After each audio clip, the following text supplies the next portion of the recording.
I've learned to be careful about identifying myself or other people as anything. I remember seeing Seinfeld in a group talk. I don't know if it was an interview or I'm trying to remember where I saw this, but I think it was a meeting of four different comedians. I think it was like Ricky Gervais, Chris Rock, him, and Louis C.K.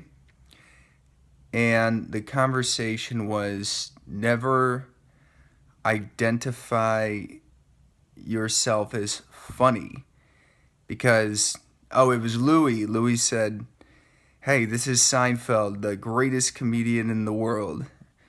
When he had opened for Seinfeld when he was young, I think Louis was like 19 or something, and Seinfeld said he came out and everyone was sitting there with their arms crossed because they said the greatest comedian in the world, eh? And he said it pretty much ruined the show for him, and he was very angry at Louis at first, and then he realized, he said, "Hey, we all make mistakes," and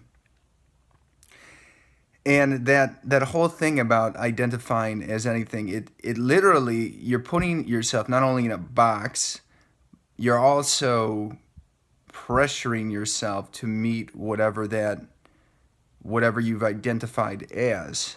I was at my mom's house and there was this life coach on some news station. She was talking about her book and she was talking about her way of living. And one of the things she mentioned is, I never say, or it's not that I never say, just be careful when you say I am anything. I am, just those words before anything, because that is a way to identify yourself and also limit yourself and also pressure yourself.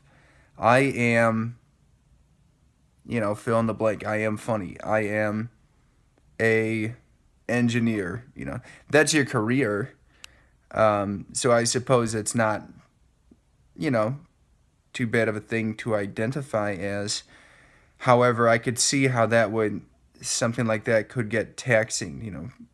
The I am Mike Tyson, the fighter.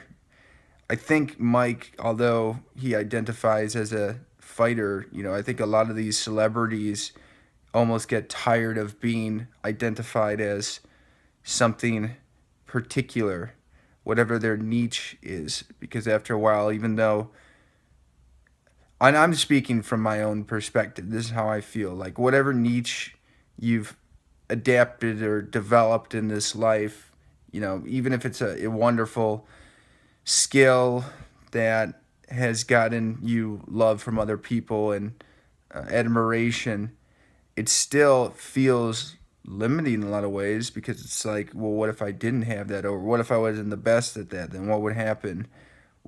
Do I need this to feel complete? So anyway, that's something that came up, and yeah, thought it was interesting to share. So have a good one.